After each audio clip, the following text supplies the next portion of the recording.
Empathy in marriage is one of the most important ways to emotionally connect. In fact, it's almost impossible to reconcile or maintain a marriage without it. Today, I will help you to empathize better with your husband or wife. Let's start by defining what empathy is. Most people think of empathy as being nice or listening with understanding.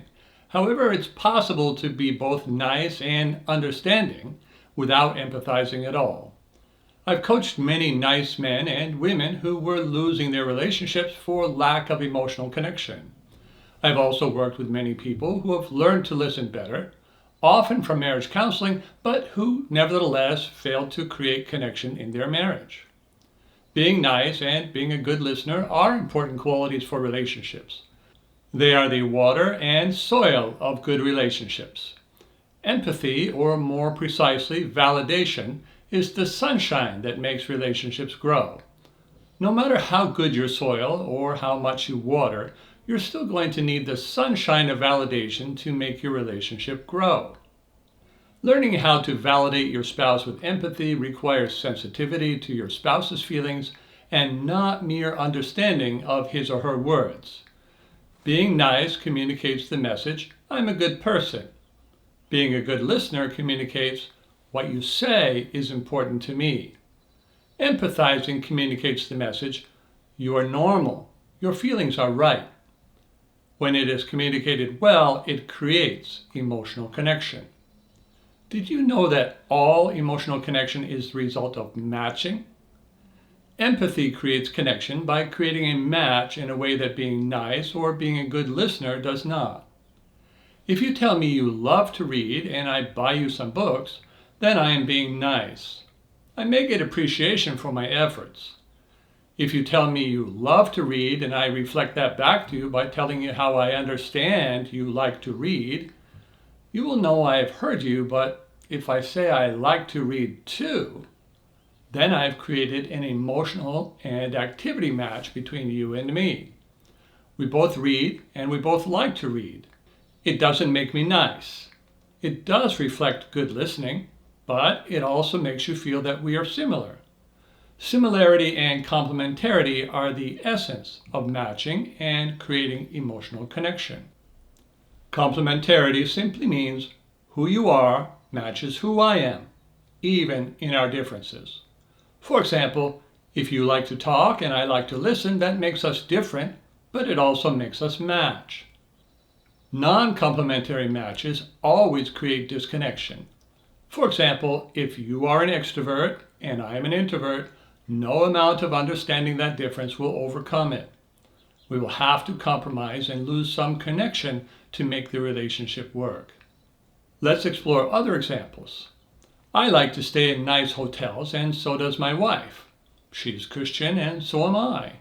We both like to garden and hike. We're both relationship coaches, and so on. Sometimes it feels like the main difference between us is our hairstyles. Our relationship is very emotionally connected. The more people match to each other, the stronger their emotional connection will be. The amount of similarity you have before marriage is the best indication you are a good match. The extent that you stay similar after marriage predicts whether you will continue to be together. Being good at all validation, including empathy, will help you to have a long and loving marriage. That's true even if you are not such a good match now. Let me talk about an example to show you how this can be. Suppose you like to stay in nice hotels, but your spouse does not like to spend money on them. That is a difference, of course. It's not complementary because you can't stay in a luxury hotel and save money at the same time. And no matter how much your spouse works to convince you that staying at a cheap hotel is a better option, it won't make you like cheap hotels any better. You can understand the reason to do it, but you still won't have the desire to do it. Understanding alone does not create emotional connection. Sometimes getting people to understand us can help them to see we are similar, and sometimes it just makes it clearer how different we are. I recommend you reserve getting your spouse to understand you for when you believe your spouse is actually similar to you. Self-expression is good only to the extent it is helpful. Harmful self-expression is not the Christian way, only feels good while you are doing it, and has a bitter aftertaste of regret. Don't fall for the lie that openness and honesty are the way to a good relationship. It is actually being loving and honest, not open and honest, which will get you there. I frequently help my clients practice variations of agreeing and empathizing so that they can both eliminate conflict and create stronger emotional connection. One principle for when to agree and when to empathize is that we agree with ideas and we empathize with emotions or emotion-laden events. So your spouse saying, "We can save money by going to a cheaper hotel," is an idea. It's not a feeling. You could agree with the truth of this idea without actually having to stay in a cheap hotel. Agreeing with our spouse's point in no way obligates us to do what he or she wants, but it does make our spouse feel right. Work to make your spouse feel right while maintaining good boundaries. This is a skill which I wrote about in my book, Connecting Through Yes. It is both a marriage building and a marriage saving skill. We can say for this example, yeah, staying in a cheaper hotel would give us more money for doing other things. Or imagine that instead your spouse said, "I get nervous when we spend a lot of money." This expresses mainly a feeling. Empathizing would create more connection than agreeing. How could you do that for this example? Well, you could say something like, "I think a lot of people feel the same way." Saying this also doesn't mean you have to stay in a cheap hotel, but it helps your spouse to feel normal. Remember that validation helps people to feel either normal or right, or both. Saying, "Don't worry, we can afford it," is reassuring, but doesn't increase similarity, and so it doesn't improve emotional connection. It gets you through the moment, but it doesn't get you further ahead. We can also empathize by letting someone know how we are similar. Perhaps the easiest way to do this is to simply say things like, "Me too," or "Me either." Suppose your spouse said, "I don't like it when you don't remember what I say." An empathetic response could be, "I don't blame you. I don't like it when people don't remember what I say either." This is a non-defensive, validating response which does not escalate conflict. Conflict doesn't help to build relationships and is an indication of problems, not progress. There's no such thing as healthy fighting. Don't fight, don't avoid either. Validate and use boundaries when necessary. It's a game changer. Whether to agree or to empathize is a judgment call. A good rule of thumb is to empathize whenever emotions are strong and agree when the other person is being more rational or logical. Pay attention to body language and tone of voice. Even people who don't talk about feelings show how they feel with their tone of voice and body language. If you can tell what people feel from their facial expression, you already have some empathy skill. If that's hard for you, you can learn to do it. Picking up these cues will help you to make and keep relationships. Another thing you can do to get better at empathizing is asking questions of yourself. This is what self-analysis is. People tend to focus more on what they want to say than on how their spouse will receive their message. Questions can help you shift the focus from what you want to say to the kind of reaction your spouse is likely to have. It will do you no good if you are good at communicating clearly, but miss the emotional impact of your words, your body language, and your tone of voice. Get in the habit of asking yourself questions before you say something to your spouse, whether in person or by text. Here are some good ones. How will my spouse feel if I just say the facts? How can I say it in a way that my spouse will be more receptive? What tone of voice would be best to use to convey this message? How can I say it in a way that my spouse will like at least some of what I have to say? Does my message indicate something good about my spouse or make my spouse feel we are similar? Consider these two messages. Message 1. You are always working and never want to go out with me. said in kind of a harsh tone of voice, like that. Message 2. I really enjoyed the last time we went out. Can we do that more? Said with a nice tone of voice. While both messages express the idea you want to go out more often, the first one is critical and will cause defensiveness. The second one is expressed in a way that is likely to be received better, helps your spouse to feel better about you, and makes it more likely you will get what you want. Put yourself in your spouse's shoes before speaking or responding. Think how you would feel if your spouse said to you what you want to say to your spouse. Find a better way to say it. If you combine that with helping your spouse to feel appreciated and to have a good time with you, your relationship will build. You will have better emotional connection in your marriage. If your spouse does not enjoy talking with you, then you have either been focusing solely on the information you are providing or are saying things in a way your spouse doesn't like.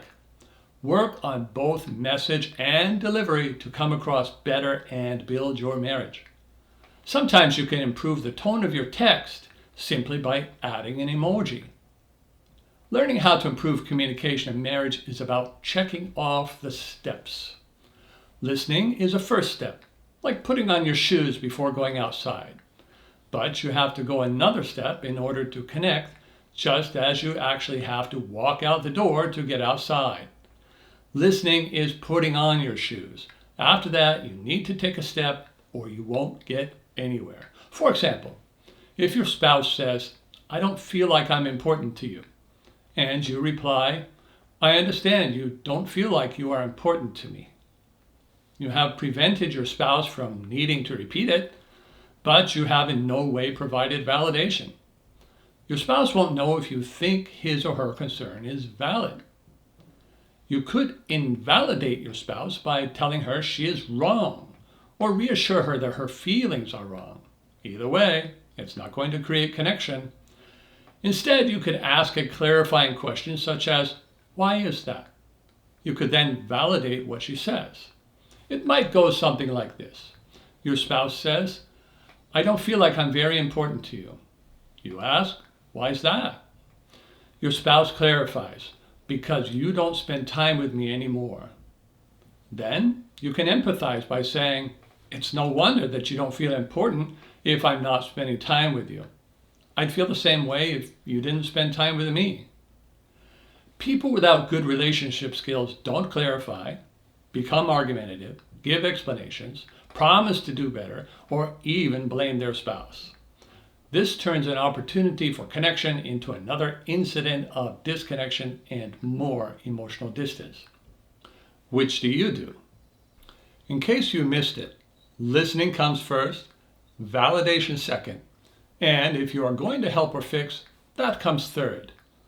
If your spouse says, I don't feel like I'm important to you, and you immediately jump into fixing mode by saying, what can I do to make you feel more like a priority? You have skipped an important relationship building step. You've not validated your spouse's feelings. You just want to fix his or her feelings. While that may get you appreciation, it won't help you to connect. If you are a fixer, you may have seen how all that fixing has actually just resulted in more distance. Simply listening and fixing will not create emotional connection.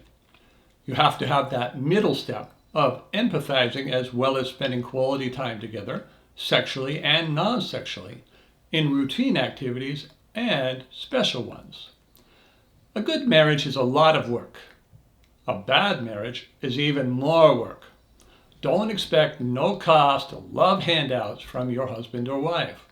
Strive to validate your spouse rather than to improve, advise, correct, or reassure him or her. Spouses have affairs in order to get validation and or sex. No matter what else you are doing, you had better be providing both of these things if you want to stay together. And be a cheerful giver. God doesn't want us to be reluctant givers, and no spouse wants to be reluctantly loved. Does your spouse want to be with you more than with anyone else?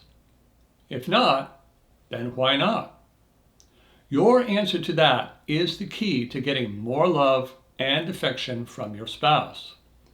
The answer will have to do with what you say, how you say it, what you show, and what you do, both when you are together and when you are not. You can have a closer relationship by changing what you say, how you say things, what you show, and what you do. By being more of the kind of man or woman your spouse wants to be with, your spouse will desire to be with you more. Learning to empathize well, along with agreeing, being secure, and being otherwise similar can start new relationships and fix old ones. The better you are at these skills, the faster your relationship will grow. Fewer people have these skills than you might think. They are hardly taught or modeled anywhere, and most of us didn't learn good relationship skills from our parents. I certainly didn't. I had to learn them all as an adult. If you need to become better at these skills, I'd be happy to help. See my Reconnections coaching package in the description to find out how we can get started working together. Let's improve your marriage by putting the right steps in the right order for rapid progress.